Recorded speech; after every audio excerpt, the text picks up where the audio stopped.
Code படத்தோட சென்சார்ல நிறைய scenes cut பண்ணி தூக்கி இருக்காங்க அப்படிங்கிற மாதிரி ஒரு அப்டேட் பாத்தீங்கன்னா இப்ப கிடைச்சிருக்கு. அது மட்டும் இல்லாம படத்தோட டியூரேஷன் எவ்வளவு நேரம் இருக்கு அப்படிங்கிற மாதிரியும் ஒரு அப்டேட் பாத்தீங்கன்னா வந்திருக்கு. சோ அது என்ன அப்படிங்கறத பத்தி இந்த வீடியோல டீடைலா பார்க்கலாம். 2 நாளைக்கு முன்னாடி தளபதி அவரோட கட்சி கொடியை அறிவிச்சாரு. சோ அந்த ஒரு பரபரப்பான செய்திகள் இன்னமும் சோசியல் மீடியால போய்கிட்டு இருக்கு.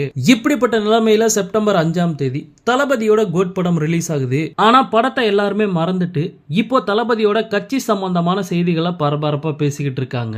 இருந்தாலும் டைரக்டர் வெங்கட் பிரபு கோட் படத்தோட ரிலீஸ் வேலைகளை விறுவிறுப்பா பார்த்துக்கிட்டு இருக்காரு. அந்த வகையில கோட் படத்தோட சென்சார்ல படத்துல இருந்து நிறைய சீன்ஸ் கட் பண்ணி இருக்காங்க அப்படிங்கிற மாதிரி ஒரு அப்டேட் கிடைச்சிருக்கு. கோட் படத்துக்கு யூஏ சென்சார் கொடுத்திருக்காங்க. அது மட்டும் இல்லாம படத்தோட டியூரேஷன் பாத்தீங்கன்னா 2 மணி நேரம் 59 நிமிடங்கள் இருக்கு அப்படிங்கிற மாதிரி சொல்லப்படுது. கிட்டத்தட்ட 3 மணி நேரம் படத்தோட டியூரேஷன் இருக்காம். படத்துல இருந்து நிறைய சீன்ஸை கட் பண்ணியும் கூட இந்த 3 மணி நேரம் டியூரேஷன் வந்திருக்கு அப்படிங்கிற மாதிரி சொல்றாங்க.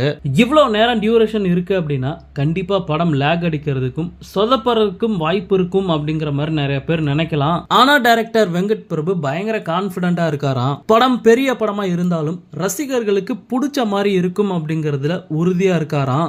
இந்த கோட் படத்துக்குள்ள நிறைய பிரபலங்கள் இருக்காங்க. சோ அவங்க எல்லாருக்குமே கரெக்டான ஸ்பேஸ் வெங்கட் பிரபு கொடுத்திருக்காரு போல.